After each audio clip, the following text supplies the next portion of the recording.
آج کا سوال ہے کہ صدقۃ الفطر کن لوگوں پر واجب ہے۔ ویڈیو کو شروع کرنے سے پہلے آپ یوٹیوب پہ او اے ندوی کو سبسکرائب کر لیجئے، فیس بک انسٹاگرام پر عزیر انصر کو ضرور فالو کر لیجئے۔ تو جواب ہے جو مسلمان اتنا مالدار ہے کہ اس پر زکوٰۃ واجب ہے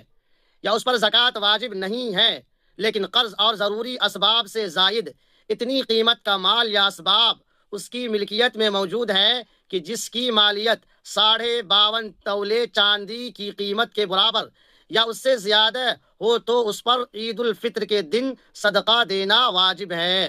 چاہے وہ تجارت کا مال ہو یا تجارت کا مال نہ ہو، چاہے اس پر سال گزرا ہو یا نہ گزرا ہو، عید کے دن اس پر صدقۃ الفطر نکالنا واجب ہوگا۔ اور سوال پیدا ہوتا ہے کہ ضروری اسباب کیا ہیں؟ تو ضروری اسباب میں سے پہننے کے کپڑے، رہنے کے گھر اور سواری کے لیے گاڑی، اسی طریقے سے اوزار یعنی پیشہ ورانہ اوزار